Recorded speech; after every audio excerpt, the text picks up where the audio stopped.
आ गया वो दिन जिसका पिछले 4 महीनों से इंतज़ार था, यानी कि चातुर्मास आरंभ होने के बाद इस दिन का इंतज़ार होना शुरू हो जाता है कि कब आएगी हरि प्रबोधनी एकादशी, कब आएगी देव उठान एकादशी।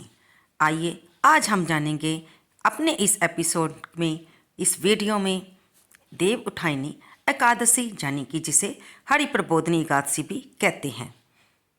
तो आप सबका स्वागत है दोस्तों, आपके ही इस चैनल पर कलयुग के चमत्कार संतों की वाणी में। देव उठानी एकादशी 23 नवंबर को है और इस दिन से शादी विवाह जैसे सभी शुभ कार्य आरंभ हो जाते हैं। इस दिन चातुर्मास का समापन होता है। देव उठानी एकादशी का हिंदू धर्म में खास महत्व है। इस दिन चातुर्मास का समाप्त होकर शुभ मुहूर्त काल आरंभ हो जाता है। इस साल देव उठानी एकादशी 23 नवंबर को मनाई जाएगी और कई जगह पर कुछ लोग इसी दिन तुलसी विवाह रखते हैं, कुछ मंदिरों में और कुछ मंदिरों में अगले दिन रखा जाता है। इसे एक अबूझा मुहूर्त माना जाता है, यानी कि वो मुहूर्त जिसमें हमें किसी भी मांगलिक कार्य को करने के लिए ब्राह्मण से पूछने की आवश्यकता नहीं होती। हम बिना पूछे भी इस दिन कोई शुभ कार्य कर सकते हैं। धार्मिक मान्यताओं के अनुसार देव उठानी एकादशी के दिन से सृष्टि के संचालक भगवान विष्णु और समस्त देवता 4 महीने की योग निद्रा से जागते हैं और अपना अपना कार्यभार ग्रहण करते हैं। देवताओं के जागने के बाद ही सभी शुभ कार्य किए जाते हैं। आइए अब हम जानेंगे देव उठानी एकादशी का शुभ मुहूर्त और महत्व। देव उठानी एकादशी की तिथि का आरंभ 22 नवंबर को रात को 11:03 पर होगा और समापन 23 नवंबर को रात में 9:01 पर होगा। इस प्रकार देव उठानी एकादशी का व्रत 23 नवंबर को गुरुवार को रखा जाएगा। व्रत का पारण 24 नवंबर को सुबह 6 बजे से लेकर 8:13 तक करना शुभ होगा। यूँ तो वो सारा दिन भी शुभ है। आइए जानते हैं अब इसका महत्व। देव उठानी एकादशी के दिन से भगवान विष्णु 4 महीने की योग निद्रा से बाहर आ जाते हैं और वे अपना सृष्टि का कार्य देखना आरंभ कर देते हैं। ऐसी शास्त्रों में मान्यता है, क्योंकि इस दिन भगवान विष्णु पाताल लोक छोड़कर वापस वैकुंठ धाम आ जाते हैं। चातुर्मास के दौरान भगवान विष्णु देवशायिनी एकादशी के दिन से देव उठानी एकादशी तक पाताल में वास करते हैं और इस दिन से आरंभ होकर विवाह, मुंडन, सगाई, गृह प्रवेश जैसे शुभ कार्य प्रारंभ हो जाते हैं। इस एकादशी पर तुलसी पूजा का विशेष महत्व होता है। तुलसी माता की पूजा करने से इस दिन ऐसा माना जाता है कि घरों में सुख समृद्धि का वास होता है। माँ लक्ष्मी का प्रभु नारायण के साथ घर में वास होता है। इस दिन तुलसी के चारों ओर आटे और हल्दी से स्तंभ बनाकर उनकी पूजा की जाती है, उनकी परिक्रमा की जाती है। तुलसी के साथ आंवले का गमला लगाना भी शुभ माना जाता है। इस दिन शंख, चक्र और गाय के पैर बनाकर उनकी पूजा की जाती है। आज हम ब्रह्मा जी द्वारा इस व्रत का महत्व जो बताया गया है उस बारे में सुनेंगे। ब्रह्मा जी हिंदू धर्म में एक प्रमुख देवता है। उन्हें सृष्टि का रचयिता कहा जाता है। उनके द्वारा किया गया वर्णन इस प्रकार है। ब्रह्मा जी बोले, हे मुनि श्रेष्ठ, अब पापों को हरने वाली, पुण्य और मुक्ति देने वाली एकादशी का महात्म्य सुनिए। पृथ्वी पर गंगा की महत्ता और समुद्रों तथा तीर्थों का प्रभाव तभी तक है जब तक कि कार्तिक की देव प्रबोधनी एकादशी तिथि नहीं आती। मनुष्य को जो फल 1000 अश्वमेध और 100 सुराज सूर्य यज्ञों से मिलता है, वही प्रबोधनी एकादशी से मिलता है। नारद जी कहने लगे, हे पिता, एक समय भोजन करने, रात्रि को भोजन करने तथा सारे दिन उपवास करने से क्या फल मिलता है, विस्तार से बताइए। तब ब्रह्मा जी बोले, हे पुत्र, एक बार भोजन करने से 1 जन्म, रात्रि को भोजन करने से 2 जन्म तथा पूरा उपवास करने से 7 जन्मों के पाप नष्ट होते हैं। जो वस्तु त्रिलोकी में ना मिल सके और दिखे भी नहीं, वह हरि प्रबोधनी एकादशी से प्राप्त हो सकती है। मेरु और मंदराचल के समान भारी पाप भी नष्ट हो जाते हैं तथा अनेक जन्म में किए हुए पाप समूह क्षण भर में भस्म हो जाते हैं। जैसे रुई के बड़े ढेर को अग्नि की छोटी सी चिंगारी पल भर में भस्म कर देती है, विधि पूर्वक थोड़ा सा पुण्य कर्म बहुत फल देता है, परंतु विधि रहित अधिक भी किया जाए तो भी उसका फल कुछ नहीं मिलता। संध्या ना करने वाले, नास्तिक, वेद निंदक, शास्त्र को दूषित करने वाले, पाप कर्मों में सदैव रत रहने वाले, धोखा देने वाले ब्राह्मण और शूद्र, पर स्त्री गमन करने वाले तथा ब्राह्मणी से भोग करने वाले, ये सब चंडाल के समान है। जो विधवा अथवा सधवा ब्राह्मणी से भोग करते हैं वे अपने कुल को नष्ट कर देते हैं। पर स्त्रीगामी के संतान नहीं होती और उसके पूर्व जन्म के संचित सब अच्छे कर्म नष्ट हो जाते हैं। जो गुरु और ब्राह्मणों से अहंकार युक्त बात करता है वह भी धन और संतान से हीन होता है।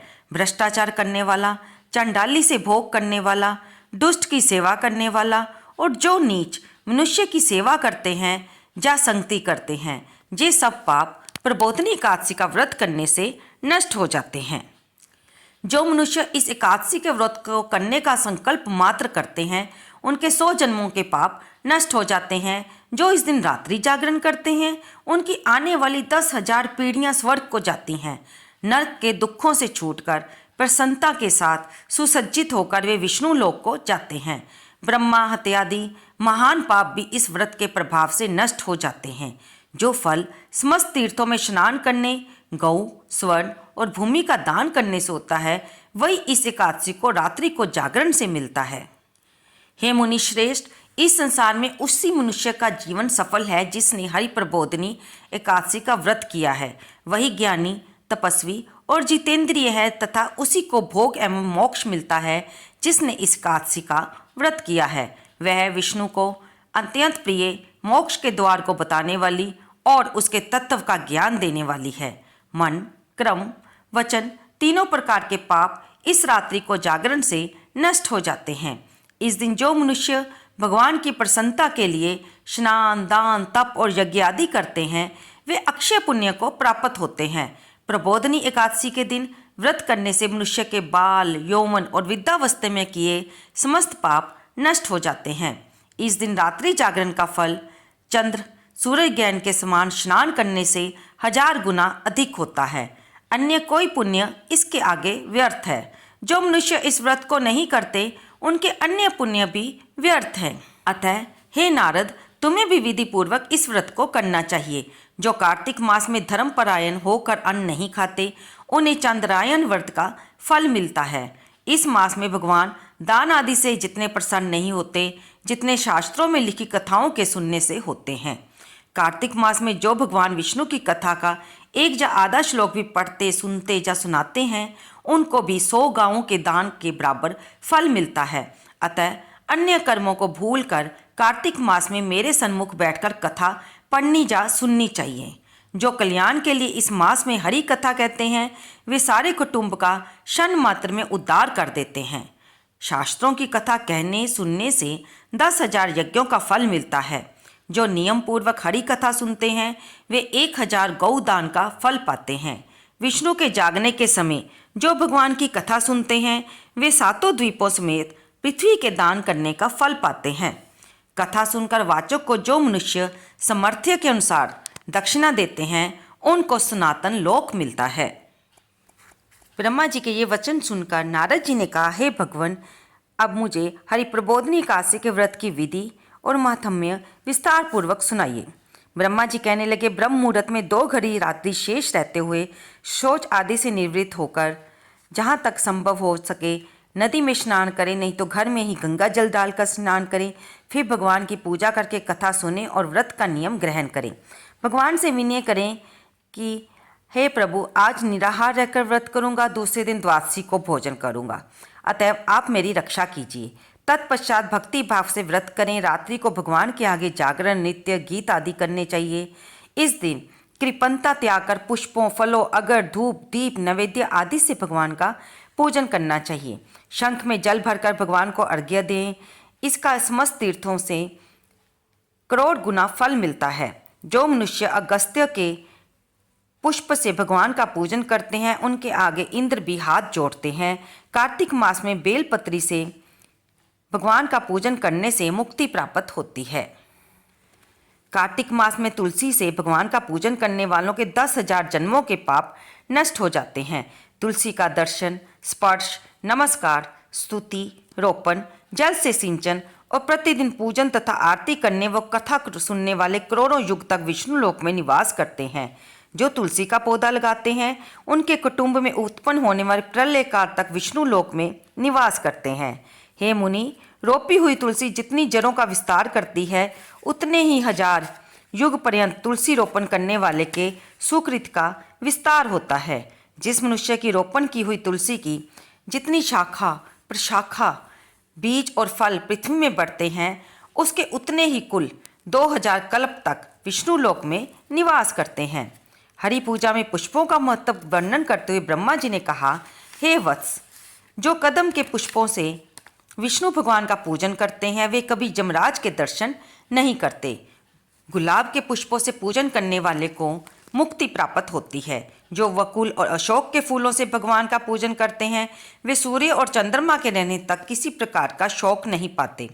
जो मनुष्य सफ़ेद या लाल कनेर के फूलों से भगवान का पूजन करते हैं उन पर भगवान अत्यंत प्रसन्न रहते हैं। वे करोड़ों गौओं के दान का फल पाते हैं। जो दूब के अंकुरों से भगवान की पूजा करते हैं उन्हें 100 गुना फल प्राप्त होता है। जो शमी के पत्र से अथवा चंपा के फूलों का से भगवान का पूजन करते हैं वे मनुष्य फिर संसार में नहीं आते। जो मनुष्य केतकी पुष्प भगवान पर चढ़ाते हैं उनके करोड़ों जन्म के पाप नष्ट हो जाते हैं। पीले और लाल वर्ण के फूल कमल पुष्पों से भगवान का पूजन करने वाले श्वेत द्वीप में निवास करते हैं। इस एकादशी को पूरी रात्रि जागरण करके भगवान की पूजा करके कथा कीर्तन के पश्चात प्रातःकाल उठकर नदी पर जाएं, वहां स्नान जप नित्य कर्म करके घर पर आकर विधि विधान से भगवान केशव का पूजन करें। द्वादशी को व्रत की समाप्ति पर विद्वान ब्राह्मणों को भोजन कराएं और दक्षिणा देकर क्षमा याचना करें। इसके पश्चात भोजन गऊ और दक्षिणा देकर गुरु का पूजन करें। जो वस्तु व्रत के छोड़ने का आपने नियम लिया हो वह ब्राह्मणों को पर्याप्त मात्रा में दे। हे नारद, रात्रि में भोजन करने वाला मनुष्य ब्राह्मणों को भोजन करावे और स्वर्ण सहित बैल का दान करे। जो मनुष्य मांसाहारी नहीं है वह गऊ का दान करे। आंवले से स्नान करने वाले मनुष्य को दही और शहद का दान करना चाहिए। जो मनुष्य फलों का त्यागे वह फलों का दान करे। तेल और घृत छोड़ने पर दूध और अन्न छोड़ने पर चावल का दान किया जाता है। जो भूमि शयन का व्रत लेते हैं उनको शैया तथा तुलसी सब सामग्री सहित देनी चाहिए। पत्ते पर भोजन करने वालों को स्वर्ण का पत्ता घृत के सहित देना चाहिए। मौन व्रत धारण करने वालों को ब्राह्मण व ब्राह्मणी को मिठाई का भोजन कराना चाहिए। बाल रखने वाले को दर्पण, जूता छोड़ने वाले को एक जोड़ा जूता, लवन त्यागने वाले को शकरा दान करनी चाहिए। मंदिर में दीपक जलाने वाले को तथा नियम लेने वालों को व्रत की समाप्ति पर ताम्र अथवा स्वर्ण के पात्र में घृत और बत्ती रखकर विष्णु भगत ब्राह्मण को दान देना चाहिए। एकांत व्रत करने वाले को 8 कलश वस्त्र और स्वर्ण से अलंकृत करके दान करने चाहिए। यदि इतना संभव ना हो सके तो इसके अभाव में जितना अधिक से अधिक हो जाए उसका अवश्य दान करें। ब्राह्मणों का आशीर्वाद लें। दान देने के पश्चात क्षमा याचना के पश्चात ब्राह्मणों का आशीर्वाद लें ताकि आपके व्रत की सिद्धि हो। उसके बाद स्वयं भी भोजन करें और जिन वस्तुओं को आपने चातुर्मास में छोड़ा है उन्हें ग्रहण करने लगे। हे नारद, जो बुद्धिमान इस प्रकार चातुर्मास का व्रत निर्विघ्न समाप्त करते हैं उनका पुनः जन्म नहीं होता। यदि व्रत भ्रष्ट हो जाए तो व्रत करने वाला अंधाजा कौड़ी हो जाता है। व्रत करने वाले की तो बात ही क्या, इस कथा को पढ़ने अथवा सुनने मात्र से भी अनंत गौदान का फल मिलता है। तो दोस्तों, ये सारी कथा थी, संवाद था नारद जी और ब्रह्मा जी के बीच, जिसमें उन्होंने हरि प्रबोधनी एकादशी की कथा, इसका महात्म्य और हम जिस चीज़ को छोड़ते हैं उसको हमें किस रूप में ब्राह्मणों को दान देना चाहिए, कौन से नियम का किस प्रकार से हमें पालन करना चाहिए, ये सब बताया है। और अंत में आप ये देखिए कि हमारे शास्त्रों में अगर कोई ज़्यादा दान नहीं कर सकता, किसी का सामर्थ्य ऐसा नहीं है, तो अंत में ब्रह्मा जी ने खुद ये भी कहा है कि जितना अधिक आपसे संभव हो सके आप उस वस्तुओं का दान करें। तो दोस्तों, शास्त्रों में ये विधि नहीं बताई गई कि सिर्फ अमीर लोगों को ही व्रत कर सकते हैं और गरीब लोग क्योंकि पूरी तरह से दान नहीं दे पाएंगे तो शायद वे व्रत नहीं कर सकते। शास्त्रों में हर चीज़ का निवारण बताया गया है। और सबसे बड़ी बात आती है तो भाव की। भाव से आप एक तुलसी दल भी प्रभु पर चढ़ा दो तो वो उसे भी स्वीकार करते हैं। परिवार आप सब जानते हैं, ये तो सारी दुनिया जानकारी रखती है कि भोलेनाथ पर आप धतूरा भांग के एक पत्री भी चढ़ा दो, गणपति जी पर दुर्वा भी चढ़ा दो और माँ गौरा को सिंदूर का तिलक भी लगा दो और छोटी सी चुनरी भी चढ़ा दो तो वो प्रसन्न हो जाते हैं। देव तो भाव के भूखे हैं, आप में श्रद्धा और विश्वास चाहिए। तो दोस्तों, आपको ये कथा कैसी लगी? कृपया इसे लाइक करें, शेयर करें और अगर हो सके तो यथाशक्ति व्रत रखकर भगवान विष्णु, भगवान शंकर, माँ की पूजा करें और अपने घर की सुख समृद्धि के लिए व्रत करने के बाद यथाशक्ति दान दें, ताकि आपके घर में कार्तिक मास में किए जाने वाले आपने जो भी व्रत का नियम लिया है आपको उसका पूर्ण फल मिले और भगवान विष्णु की, माँ लक्ष्मी सहित आपके घर में कृपा बनी रही। धन्यवाद दोस्तों।